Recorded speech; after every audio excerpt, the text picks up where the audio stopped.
Hello everybody, this is Gusti Adi and now you're watching Us Gusti Show. This is episode 14.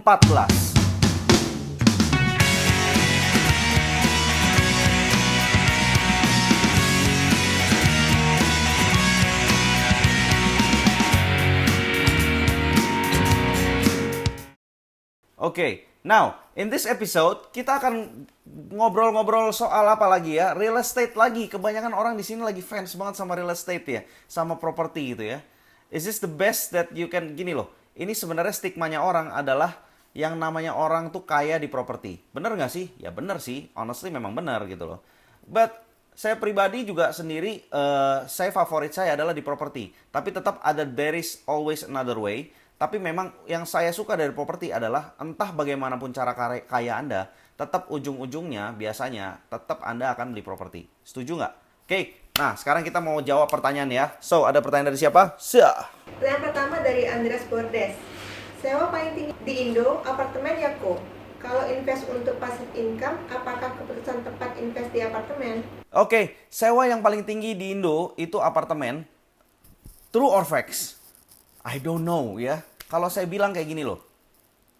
Saya itu nggak pernah mau suka yang settle sama yang namanya average gitu. Nah, kalau misalnya Anda pakai average ya, itu angka juga tergantung. Ngambil sampelnya di mana? Apakah bisa ngambil di seluruh Indonesia? Soalnya sekarang coba bayangin ya, apartemen, kalau misalnya Anda ada apartemen di Jakarta sama ada apartemen di Palembang gitu ya. Menurut Anda yieldnya gedean yang mana? Ya kan? Kita nggak bisa bandingin kayak begitu juga gitu. Jadi kalau misalnya nanti saya bilang bahwa apartemen itu paling tinggi, terus Anda berusaha untuk mencari apartemen, and then Anda beli apartemen. And then ternyata sewanya nggak sesuai dengan ekspektasinya Bordes, ya kan? So gimana dong? Ya nggak? Yang penting adalah sebenarnya adalah berapa angka yang Anda inginkan, gitu loh. What's your number? Itu yang paling penting sebenarnya. Jadi bukan soal yang namanya kita cari yang seharusnya paling tinggi itu yang kayak gimana. Tapi kita yang namanya kita tuh sebagai property investor, kita harus tahu kreativitinya apa yang bisa kita lakukan. Kontrol apa yang bisa kita punya, oke? Nah, tapi apartemen secara general, secara general, memang itu lebih tinggi gitu kan istilahnya. Kalau dari nilai investasi, itu kan ada yang bisa bilang kalau tingkatnya dia residensial bisa dapat di 5% sampai 7%. Tapi buat saya itu tetap kurang tinggi, teman-teman. Why? Soalnya gini loh, kreditnya aja itu tetap di angkanya berapa? 8%, 10% ya. Ya, terus kalau suku bunga kredit yang standar yang normal kan 12%, ya kan kalau udah kena floating kan segitu. Standar saya adalah 6% di atas suku bunga tersebut. So tetap nggak akan kena gitu loh. Makanya saya pasti akan tetap nggak suka yang namanya average gitu.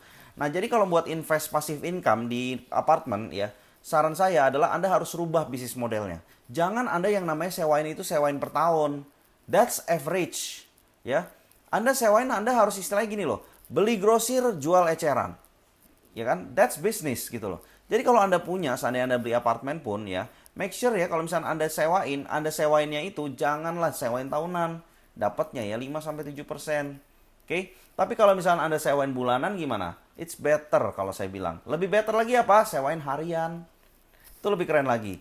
Ya, itu kalau Anda mau buat passive income, itu adalah tips untuk Anda kalau misalnya mau di apartemen. Oke? But apartment has its ups and down-nya. Bukan ups and down, sorry. Ada upside-nya, ada downside-nya juga. Oke? Do your homework. Anda harus pelajarin apa kelemahannya apartemen, apa kelebihan apartemen. Yang jelas adalah apartemen paling gampang untuk kita nyari sewa. Yes, true. Itu lebih mudah ya. Karena biasanya umumnya apartemen itu ada di daerah yang memang dia cukup dense penduduknya dan kegiatan ekonominya di sana lebih padat. Oke? That's the positive way of apartemen yang memang kita mau sewain secara residensial. Ya guys, tapi tetap do your homework. Tetap aja ada other opinion and other alternatif. Oke guys, so kayak gitu. Nah, so next question. Pertanyaan kedua dari Pak Wirmanto Santoro. Saya ada kondotel yang dikelola pihak ketiga. Sudah ada yang ngurusin, tinggal tunggu passive income-nya aja. Cuma apakah bisa dijaminkan? I don't know. Oke, Pak Wirmanto ya. Guys ya. Anda bisa cek video-video saya sebelumnya ya soal yang namanya properti, soal apa ya istilahnya apartemen ya. Kalau saya nggak salah, saya lupa judulnya apa deh. Nah, jadi yang namanya kondotel sebenarnya secara yang namanya legalitas itu nggak jauh beda sama apartemen. Oke? Seharusnya apa sih? Ini yang kita harus tahu dulu gitu loh ya. Ini yang kita harus tahu dulu soal masalah legal. Ya, saya punya kondotel jadi saya bisa ngomong. Kalau saya nggak punya, saya pasti nggak ngomong gitu ya. Nah, kalau yang namanya kondotel itu jenis legalitasnya itu udah pasti ada sama dengan kayak apartemen. Yang seharusnya Anda dapatkan adalah sertifikat terhadap tanahnya itu sendiri, and then sertifikat serata title terhadap bangunannya. So ada dua gitu, seharusnya seperti itu. Tapi kebanyakan dari kita invest di apartemen, kita nggak peduli sama hal-hal kayak begituan. Kita cuma peduli, kita tahu kita bisa tinggalin, kita bisa punya hak buat di sana. Tapi Anda nggak pernah bother, nggak pernah peduli sama begituan, sehingga developer juga bisa seenaknya aja. Yang terjadi di Indonesia adalah kebanyakan developer, dia tetap ngejaminin dia punya bangunan. Dia punya proyek apartemen, padahal itu sudah punya Anda. Udah punya PPJB-nya. Hanya karena gara-gara kayak begitu Anda merasa dengan PPJB Anda merasa ini udah haknya Anda. Nah, think again. Bahwa sebenarnya ya itu kalau Anda jaminkan, ya sebenarnya belum bisa. Gitu loh. Ada nggak sih yang mau terima? Mungkin ada. Kalau Anda beli dari awal, pakai programnya KPA, ya sama itu karena memang bank sudah kerjasama sama developer. Gitu loh. Yang terjadi, ya, ini pengalaman saya juga, adalah biasanya developer yang nggak ngurusin untuk apa? Untuk bikin sertifikatnya, untuk bikin strata title-nya, teman-teman. Gitu loh. Nah, tapi kita sebagai penghuninya, sebagai pemilik apartemennya juga nggak repot gitu buat yang namanya mau nanyain. Ya, saya kasih tahu aja ya, saya yakin dan yakin sih yakin-yakinnya, itu contoh adalah kalau di Jakarta. Di Jakarta tuh ada apartemen namanya MOI kalau saya nggak salah ya. Nah, itu saya yakin kok ya. Itu udah belasan tahun di sana, tapi saya yakin belum semuanya sertifikat. Padahal supposedly bisa diurus. Kenapa? Ya memang penghuninya atau pemiliknya nggak mau kok, ya kan? Jadi salah siapa dong? Ya kan? Semua pihak salah. Nggak ada salah, nggak ada bener banget gitu. Jadi karena masalah-masalah di sana, makanya nggak bisa dijaminkan. Dan biasanya salah satu syarat saya memang mau invest di properti adalah saat ini adalah dengan mereka bisa dijaminkan. Kenapa kalau bisa dijaminkan? Artinya secara legalitas itu aman. Gitu loh. Ya setidaknya aman dari perspektif yang sewajarnya gitu ya.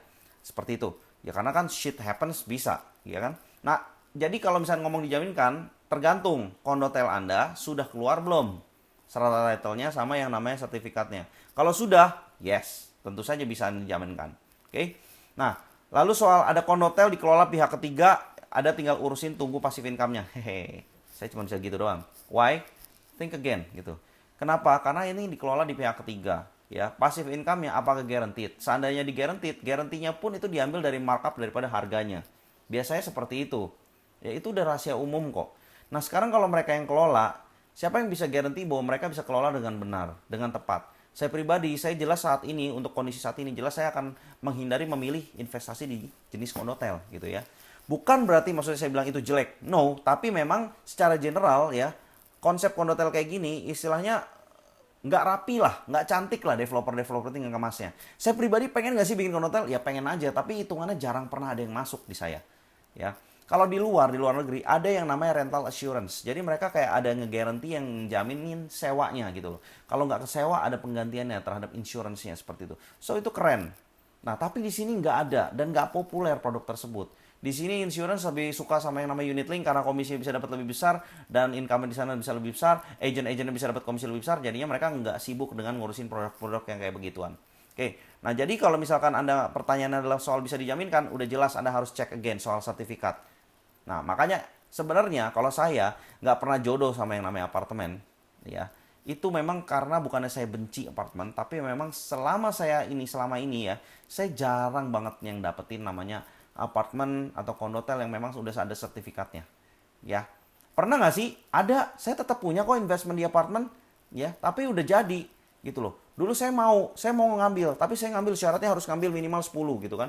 Why? Kenapa? Biar ada rasionya yang enak buat istilahnya saya kalau misalnya mau nge-hire orang buat istilahnya ngurusin.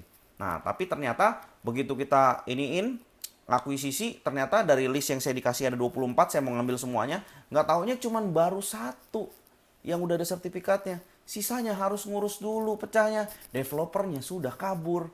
Kan keren banget, ya nggak? Masih untung saya masih dapat yang udah ada sertifikat gitu loh. Ya, cuman kan jadinya nganggur juga. Saya mau sewain, mau istilahnya kan kalau saya kan lebih pribadi pengennya pasif. Kalau saya ngurus sendiri saya jadi nggak pasif dong. Jadi aktif. Tapi kalau saya bayar orang ya jadinya hasil dari sewanya ya cuman bisa buat gaji orang tersebut doang. Nggak enak banget, ya kan? Nah, jadinya sampai sekarang ya sampai saat detik ini berarti Oktober 2016 itu masih kosong. Tapi yang ada nanti saya akan jual. Ya itu adalah pengalaman jadinya. Pengalaman saya yang saya bisa cerita sama teman-teman. So be careful pada saat Anda beli apartemen or yang namanya kondotel. Oke guys, Well, that's it for now. Itu ada dari saya. So gini, pesan buat saya adalah do your homework. Selalu Anda harus be aware. Anda harus peduli sama yang namanya Anda punya keputusan investasi. Anda harus due diligence. Anda harus kerjain PR Anda. Jadi jangan serba yang namanya kemakan yang namanya emosi orang dan marketing. Apalagi marketing, mereka pasti mainin emosi. Itu udah jelas banget.